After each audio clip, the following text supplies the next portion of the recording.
Cigarette খাওয়ার মাসালা কি? আপনারা সবাই বলবেন হুজুর এটি জায়েজ না। যদি বলি তামাক পাতা খাওয়ার মাসালা কি, জর্দা শরীফ খাওয়ার মাসালা কি, বলবে হুজুর এইটা তো ছাড়া যায় না। জর্দা খাওয়া নিয়ে আলী হাসান ওসামা কিছু গুরুত্বপূর্ণ কথা বলতেছে, মনোযোগ দিয়ে শুরু থেকে শেষ পর্যন্ত ভিডিওটা দেখুন। যদি জিজ্ঞেস করি বিড়ি খাওয়ার মাসালা কি, সিগারেট খাওয়ার মাসালা কি, আপনারা সবাই বলবেন হুজুর এটি জায়েজ না। কি বলবেন না সবাই? এমনকি যারা নিজেরা খান, অনেকে আছেন খান, তাও বলবেন হুজুর এটা জায়েজ না। যদি বলি তামাক পাতা খাওয়ার মাসালা কি, জর্দা শরীফ খাওয়ার মাসালা কি, বলবে হুজুর এইটা তো ছাড়া যায় না। তাহলে একই জিনিস ধোয়া নিলে মাসালা হারাম, আর ডাইরেক্ট চাবায়া চাবায়া খাইরা ফেললে মাসালা আরাম। ওই আগেই বলেছি আমি, কষ্ট দিব।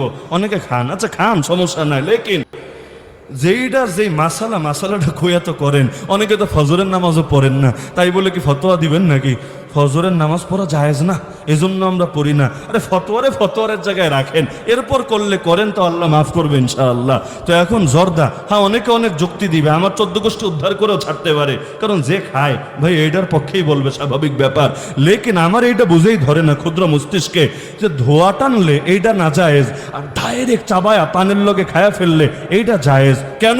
দুটোর মধ্যেই তো ক্ষতি আছে।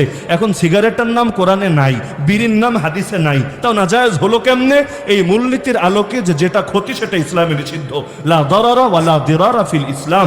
ইসলামে ক্ষতিকর জিনিসের অনুমতি নাই। তো এখন বিড়ি খাইলে ক্ষতি আছে, সিগারেট খাইলে ক্ষতি আছে, জর্দা খাইলে ক্ষতি নাই, কোন ডাক্তারে তোরে বলেছে? কি ডাক্তাররা বলেছে জর্দা খাইলে ক্ষতি নেই, নাকি বলেছে জর্দায় ক্ষতি আছে? যদি থাকে তাহলে এখানেও একই মাসালা প্রযোজ্য হবে না কেন রে?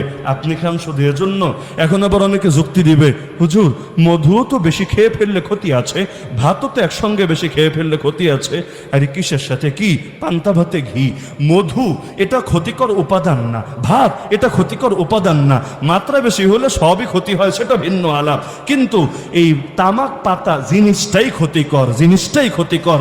অল্প অল্প খাই তো একদিনে টের পাওয়া যায় না, 20 বছর পর, 30 বছর পর, 40 বছর পর ঠিকই তখন আফসোসের আর শেষ থাকে না। তো সুতরাং মাসালা তো সব জায়গায় এক রাখা লাগবে। এখন মদ বললে বলবেন হারাম, আর ড্রিঙ্কস বললে বলবেন আরাম, এইরকম উল্টাপাল্টা ফতোয়া দেওয়া ঠিক না।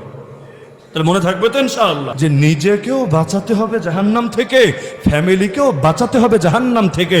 আমার দ্বারা আমার পরবর্তী প্রজন্ম উপকৃত হবে, আবার পরবর্তী প্রজন্মের দ্বারা আমিও উপকৃত হব।